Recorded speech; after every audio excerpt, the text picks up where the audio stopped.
Well, we've all experienced finding the secret to a great night's sleep, some more successfully than others, but our next guest has taken her experiment to an extreme. Now, she locked herself in a dark bunker for a week to learn about her own body clock. The results are really Sounds interesting. amazing. I would love to do that. Yes. Now, science writer Lynn Peoples joins us now from Seattle. Lynn, morning to you. OK, so this entire book is based on this experiment. How did it work and what were some of your findings? Yeah, so I cut myself off from any cues of the time of day above ground. So daylight, clocks, other people.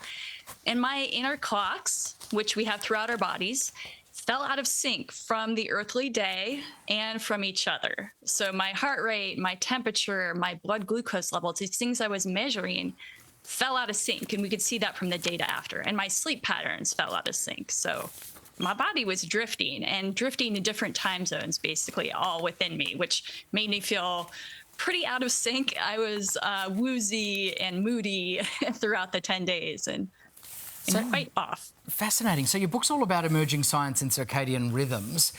What exactly did you learn from this experiment? Yeah, well, I learned just how critical it is for us to get regular access to Earth's cues of time of day, and that's primarily light and dark. So having that light during the day and that dark at night that we evolved with is critical to keeping our systems functioning right, because they're all on a clock. They all want a rhythm to the day that keeps our digestion happening at the right time and our ability to fend off pathogens at the right time. Okay. And all these things are evolved to happen at certain times of day. OK, sorry for interrupting you there. I just want to know, what do we have to do? So how do we use some of your rules? You talk about the core clock rules. How do we get better sleep? Yes, so I point to 3 rules. First is contrast, and that's getting your days bright and your nights dark. So having more contrast in your days, especially morning light. And the second thing is constricting the hours that you eat. We evolved to eat during the day and not to raid the fridge at midnight. So trying to consolidate your hours that you eat, especially at night, cut off calories like 3 hours before bed.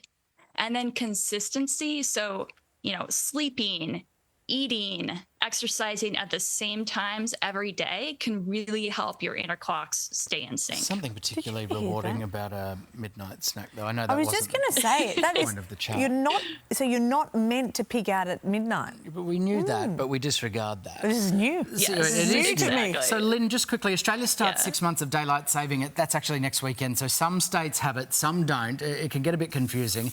You're not a fan because it can disrupt the body clock?